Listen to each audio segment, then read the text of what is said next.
It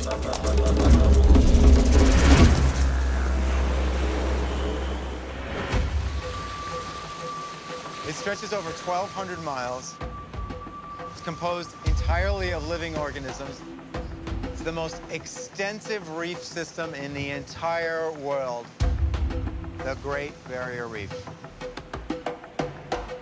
I'm exploring a series of islands near the reef, which form a national park called the Whitsundays. We're passing Hamilton Island. That's where we're staying the night.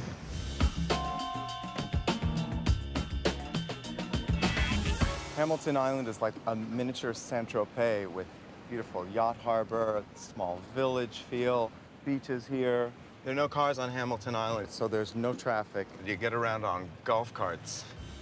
Hamilton Island is one of the few islands in the Whitsundays that has accommodations. Most islands are wilderness.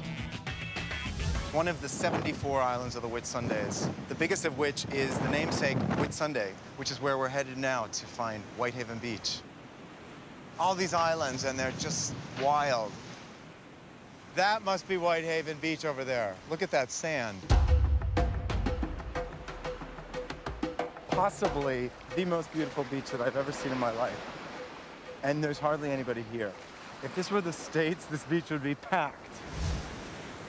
Underneath us is the largest reef system in the world, and we haven't even seen that part of it. Other than sailing, how else can you explore the Whitsundays?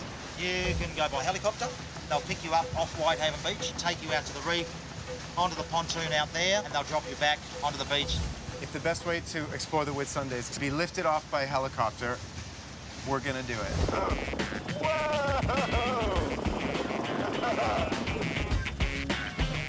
Oh, wow, look how cute. Perfect little heart in the middle of the reef. That heart is alive. 600 different types of coral species, 1,500 different types of fish. Wow. If you can swing this trip, this is the thing you want to do.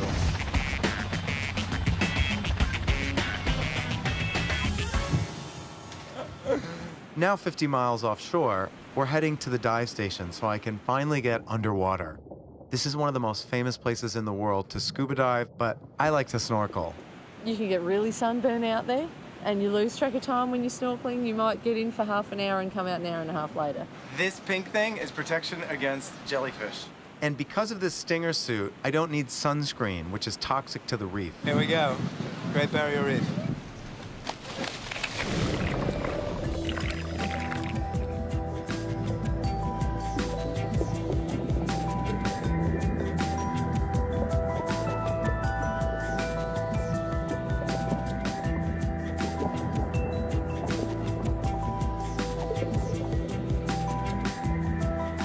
A fish this big. or bigger. Clams the size of beach balls, you know. It was pretty cool down there. It looks just as it always has, so unspoiled. The Great Barrier Reef. Now I know why it's one of the great wonders of the world.